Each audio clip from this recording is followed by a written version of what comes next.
പുതിയ മാർപ്പാപ്പയെ തെരഞ്ഞെടുക്കാനുള്ള കോൺക്ലേവിലെ ആദ്യ റൗണ്ട് വോട്ടെടുപ്പിൽ ആർക്കും 3/2 ഭൂരിപക്ഷം നേടാനായില്ല. മാർപ്പാപ്പയെ തെരഞ്ഞെടുത്തിട്ടില്ലെന്ന് സൂചിപ്പിക്കുന്ന കറുത്ത പുകയാണ് ഇന്ത്യൻ സമയം പുലർച്ചെ 12:30 സിസ്റ്റൈൻ ചാപ്പലിന് മുകളിൽ ഘടിപ്പിച്ച പൂക്കുഴലിൽ നിന്ന് വരുന്നത്. ഇന്ന് വോട്ടെടുപ്പ് വീണ്ടും തുടരുകയാണ്. ബിജീഷ് ഗോവിന്ദൻ കൂടുതൽ വിവരങ്ങൾ. ബിജീഷ്, ഇതിന്റെ നടപടികളുടെ ഒരു വിശദാംശം എങ്ങനെയാണ്?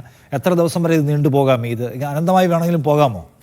ഇതിനകത്ത് നിഷാദെ, ഇന്നിപ്പോൾ 2ാം ദിവസമാണ് ഈ പോപ്പൽ കോൺക്ലേവിൽ പുതിയ പോപ്പിനെ തിരഞ്ഞെടുക്കാനുള്ള വോട്ടെടുപ്പ് നടക്കാൻ പോകുന്നത്. അല്പസമയങ്ങൾക്കകം 2ാം ദിവസത്തെ ആദ്യഘട്ട വോട്ടെടുപ്പ് നടക്കും. അത് കഴിഞ്ഞ് ഇന്ന് തന്നെ മറ്റ് 3 വോട്ടെടുപ്പുകൾ കൂടി ഉണ്ടാകും എന്നുള്ളതാണ് നമുക്ക് അറിയാൻ കഴിയുന്നത്. 5 ഭൂഖണ്ഡങ്ങളിൽ നിന്നുള്ള 71 രാജ്യങ്ങളിൽ നിന്നുള്ള 133 കർദിനാൾമാർക്കാണ് ഈ പോപ്പിനെ തിരഞ്ഞെടുക്കാനുള്ള വോട്ടെടുപ്പിൽ വോട്ട് ചെയ്യാനുള്ള ഇത്തവണത്തെ അവകാശമുള്ളത്.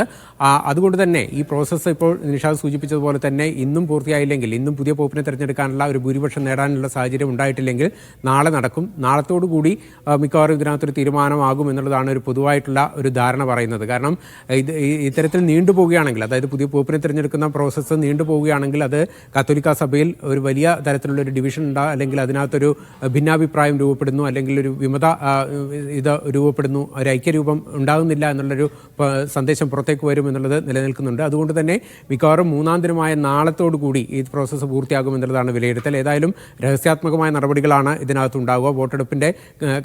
വോട്ടെടുപ്പിലേക്ക് കടക്കുന്നതിന് മുൻപ് തന്നെ ഈ പറയുന്ന 133 കർദിനാൾമാരും അതിൻ്റെ ഒരു പ്രതിജ്ഞ എടുക്കണം. അത് കഴിഞ്ഞ് പ്രാർത്ഥനയും മറ്റ് വിശുദ്ധ കുർബാനകളും ഒക്കെ കഴിഞ്ഞതിന് ശേഷമാണ് വോട്ടെടുപ്പിലേക്ക് കടക്കുക. ഏതായാലും വത്തിക്കാനിൽ പുതിയ പോപ്പിനെ തിരഞ്ഞെടുക്കുന്നതിനുള്ള ആ നടപടികൾക്കും അതുപോലെ തന്നെ പുതിയ പോപ്പിൻ്റെ സ്ഥാനാരോഹണം ഉൾപ്പെടെയുള്ള കാര്യങ്ങൾക്ക് സാക്ഷ്യം വഹിക്കുന്നതിന് വേണ്ടി വലിയ വിശ്വാസികൾ എത്തിയിട്ടുണ്ട്. ആദ്യ ദിവസം ഈ പറയുന്നത് പോലെ പോപ്പിനെ തിരഞ്ഞെടുക്കുന്ന നടപടികൾ ഫലപ്രാപ്തിയിലെത്താത്തത് അത് വിശ്വാസികൾക്കിടയിൽ ഒരു നിരാശയുണ്ടാക്കിയിട്ടുണ്ട്. പക്ഷേ ഇതിൻ്റെ ഈ പ്രോസസ്സ് ഈ പറയുന്നത് പോലെ 2-3 ദിവസം നീണ്ടു നിൽക്കും എന്നുള്ളതാണ് പൊതുവെയുള്ള ഒരു ചരിത്രമുള്ളത്.